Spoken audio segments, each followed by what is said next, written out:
There's something deeply satisfying about watching a 30-year-old Japanese sedan smoke a Porsche at a stoplight. The driver doesn't even look over, no revving, no drama, just gone. That's the beauty of a sleeper. It doesn't need to announce itself. These are the cars that Japan built to fly under the radar while packing enough power to embarrass six-figure supercars. These are the top 10 Japanese sleepers that look slow but are insanely fast.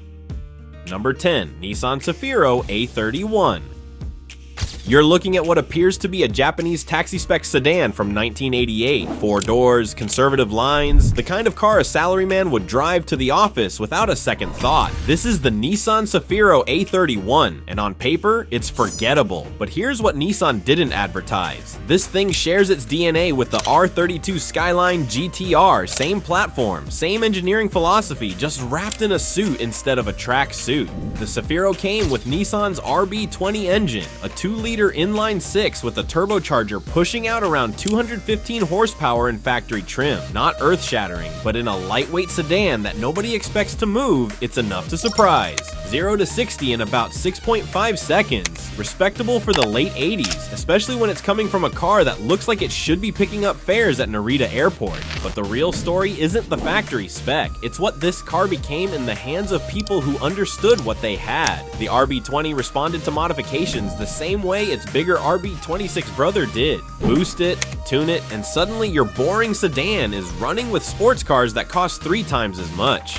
And because it shared so much with the Skyline, parts were everywhere. You could build a 400 horsepower Cefiro and still drive it to work every day without anyone noticing. In Japan's domestic tuning scene, the Cefiro became a cult favorite. Drift teams loved it because it had proper weight distribution and a platform that could take abuse. Drag racers loved it because the RB engine could be pushed to ridiculous power levels without grenading. Some builders even swapped in the RB-26 from the GT-R, creating what was essentially a 4-door Godzilla that nobody saw coming. Number 9. Honda Accord Euro R. If you saw this parked outside an office building, you'd walk right past it. It's a Honda Accord, 4 doors, sensible proportions, the kind of car that insurance companies love and enthusiasts ignore. But this isn't just any Accord, this is the Euro R, and Honda built it for people who wanted Type R performance without the Type R attention. Under the hood sits the K20A engine, a 2-liter naturally aspirated inline-4 that redlines at 8,000 RPM and produces 220 horsepower. No turbo, no supercharger, just high compression engineering and VTEC doing what it does best. 0 to 60 in around 6.2 seconds, which doesn't sound like much until you remember this is a family sedan from 2003 that can keep pace with sports cars costing twice as much. But the numbers don't tell the whole story. The Euro R came with a Torsen limited slip differential, Brembo brakes, and suspension tuning borrowed directly from the Integra Type R.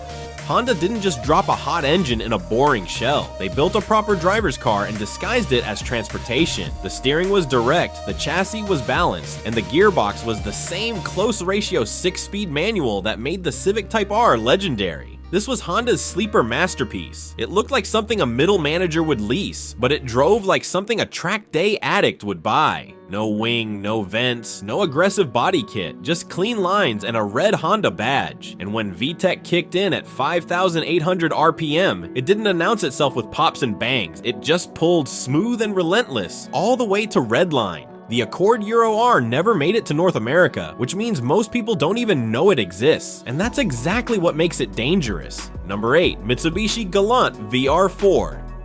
In 1987, Mitsubishi had a problem. They wanted to go rallying, but the rules required they build a road-going version of whatever they planned to race. So they took their mid-size Galant sedan, the kind of car accountants drove, and turned it into a homologation special that would become the blueprint for every Lancer evolution that followed. This is the Mitsubishi Galant VR-4, and it doesn't look like much. Conservative sedan lines, 4 doors, nothing aggressive about the styling, but Mitsubishi packed it with technology that was absurd for a production car in the late 80s. A 2-liter turbocharged inline-4 making around 200 horsepower, full-time all-wheel drive, and 4-wheel steering. Yes, a 4-wheel steering sedan in 1987. 0 to 60 in about 6.5 seconds, which was legitimate sports car territory back then. But the VR4 wasn't built for straight-line bragging rights. It was built to dominate rally stages, and it did. Mitsubishi took this thing racing and won multiple times. While everyone else was watching, Mitsubishi proved you could build a family sedan that could embarrass purpose-built race cars on dirt and tarmac. The all-wheel drive system was sophisticated for its time. It could split torque front to rear dynamically, giving the car grip that shouldn't have been possible from a platform designed to haul briefcases. The four-wheel steering made it agile in ways that terrified competitors who couldn't figure out how a sedan was rotating through corners like something half its size. And here's the thing, this car laid the groundwork for everything Mitsubishi would do later. The Lancer Evolution, that's the Galant VR-4's direct descendant. Same philosophy, same engineering approach, just refined over generations. The VR-4 was the prototype, the proof of concept wrapped in sheet metal that said nothing to see here.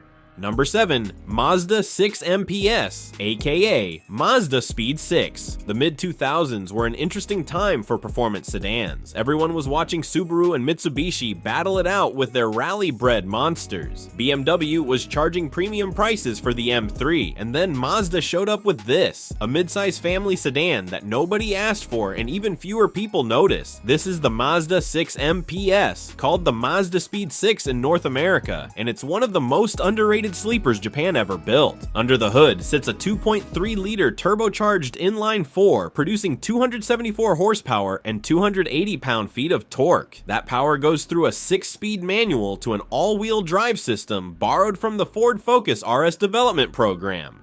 0 to 60 in 5.8 seconds. That's quicker than a contemporary BMW 330i, and it came from a car that looked like it should be parked outside a Home Depot on a Saturday morning. But the MPS wasn't just about straight-line speed. Mazda gave it a limited slip differential, sport-tuned suspension, and steering that was actually communicative. This was a proper driver's car hiding under bodywork that screamed rental fleet. No massive hood scoop, no giant rear wing, just subtle side skirts and a small lip spoiler. You could park this next to a base model Mazda 6 and most people wouldn't spot the difference until you walked away from them at a stoplight. Here's what makes it brilliant. Mazda built this thing to compete with the WRX and Evo, priced it lower than both, and gave it actual rear legroom and a trunk you could use. It was practical, it was fast, and it was completely invisible. No one cross-shopped it because no one knew it existed. Mazda barely marketed it, dealers didn't understand it, and it died after just 3 years of production. That short production run makes it rare now, but back then it just made it forgettable, which is exactly what a sleeper should be. It should slip through unnoticed, do the work, and leave before anyone realizes what just happened. The Mazda Speed 6 did that perfectly. It was the car that proved you didn't need a Subaru badge or a Mitsubishi Heritage to build something that could run with the best all-wheel drive turbos of its era. You just needed to not care about getting credit for it. Number 6. Subaru Legacy GTB.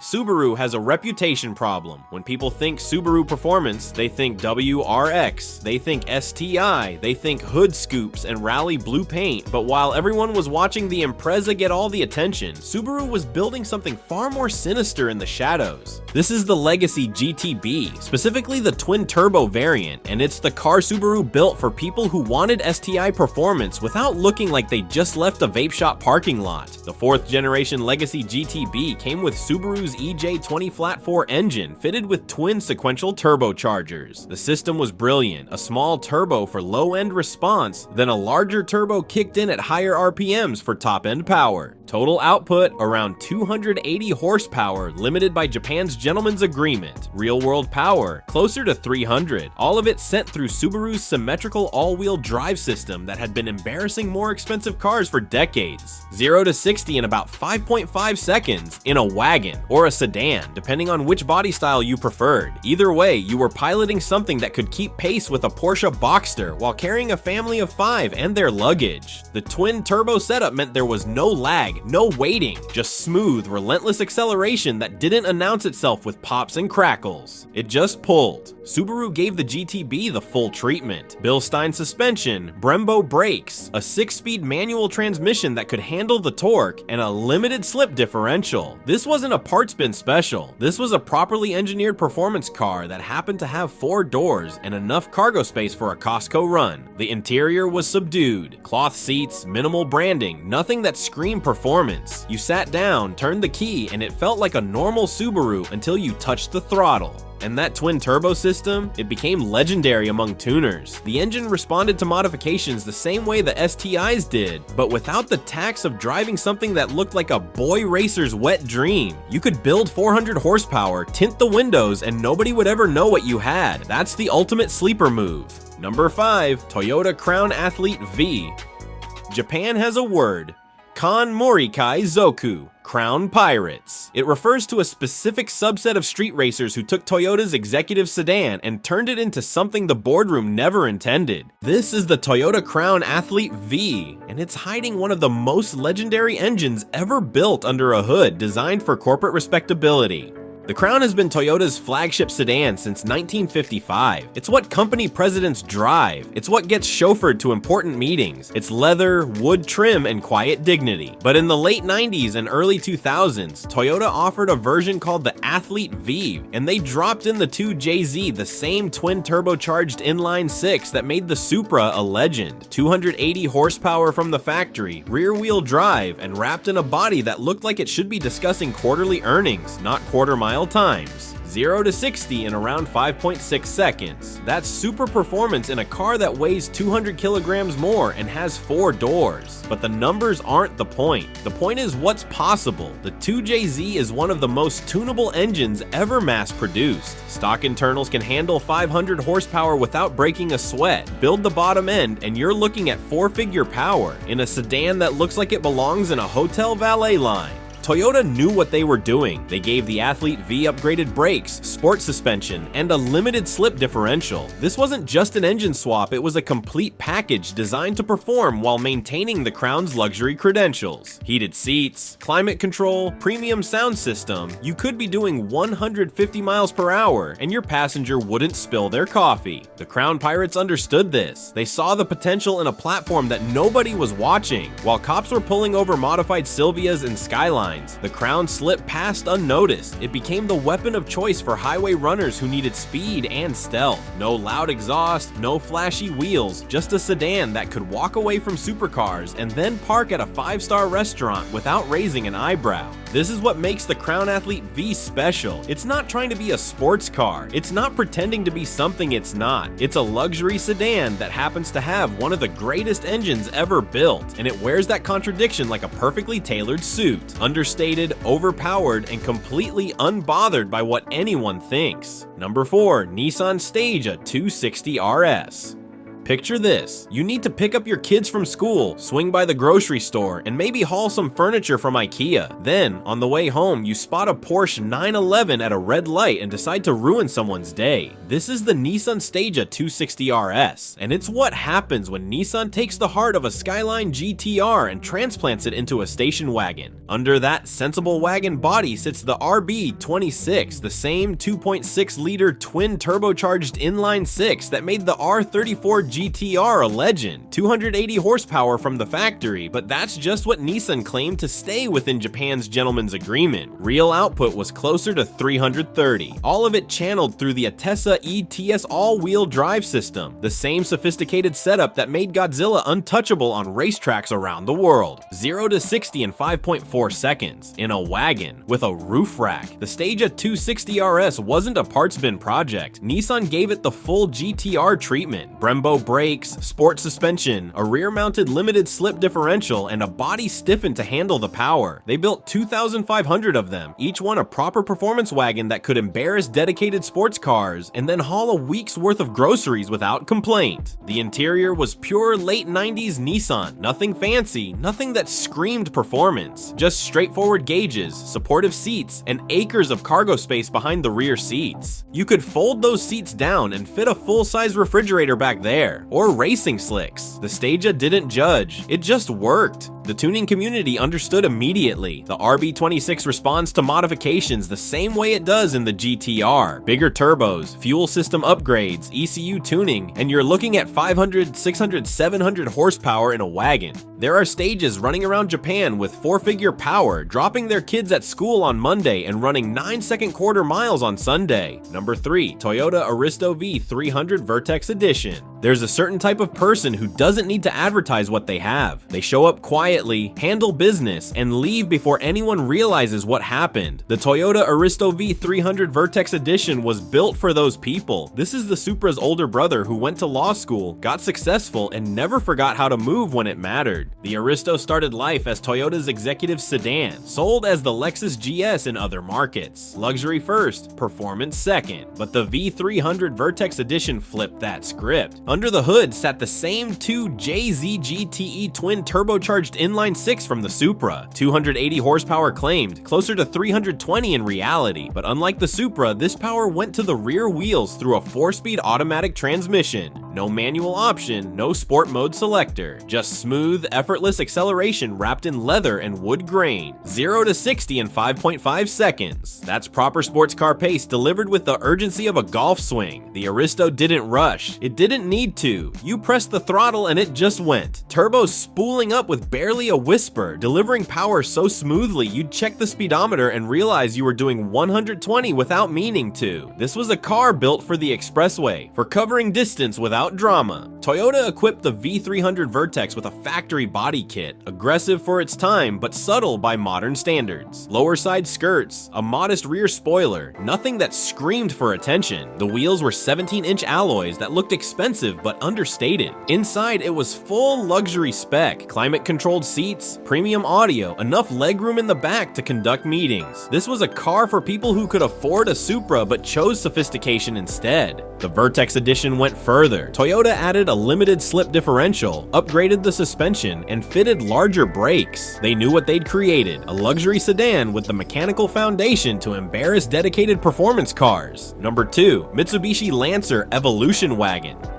Mitsubishi never officially built this car. There's no press release, no marketing campaign, no dealer brochures, but it exists, and it might be the most practical performance vehicle ever created. This is the Mitsubishi Lancer Evolution Wagon, and it's what happens when rally engineering meets real-world responsibility. Here's the story. Mitsubishi built the Lancer wagon for regular people who needed space. 5 doors, cargo area, sensible transportation, but a small number of these wagons received a transplant that changed everything. The full Evo drivetrain, the 4G63 turbocharged inline-4, making anywhere from 280 to 310 horsepower depending on the generation. The sophisticated all-wheel drive system with active center and rear differentials. The 5-speed manual transmission built to withstand rally abuse. Everything that made the Evo a giant killer, now in a body that could haul camping gear. 0 to 60 in around 5 seconds. In a wagon. The performance was identical to the sedan because the mechanicals were identical. Same engine, same transmission, same suspension geometry. Mitsubishi didn't compromise. They just added a roof and cargo space. The result was something that could run with Porsche 911s on a back road and then carry a full drum kit to a gig without breaking a sweat. These wagons are extraordinarily rare. Mitsubishi never mass-produced them. Most were converted by dealers or specialty shops in Japan, using genuine Evo components. Some were built for racing teams who needed support vehicles that could keep pace with the cars they were servicing. Others were built for customers who understood what they were getting. The ultimate Q car, a vehicle so unassuming it bordered on invisibility. Number 1, Nissan Skyline GT-R 4-door sedan. Most people don't know this car exists. They know the R34 GT-R. They know the 2-door coupe, the twin-turbo legend Godzilla in its final form. But what they don't know is that Nissan built a 4-door version, and it might be the most perfectly executed sleeper ever created. This is the Nissan Skyline GT-R sedan, not a Skyline sedan with GT-R badges, not a parts swap project, a genuine factory-built 4-door GT-R with the full RB-26 drivetrain, a Tessa ETS all-wheel drive, and every piece of technology that made the coupe untouchable. Nissan built these in extremely limited numbers, mostly for the Japanese domestic market, and they never advertised them. They just existed, quiet and devastating. The specs are identical to the coupe. RB-26 twin turbocharged 2.6-liter inline-6, 280 horsepower on paper, 330 in reality. A Tessa all-wheel drive with active torque split. Sophisticated electronics managing power delivery in real time.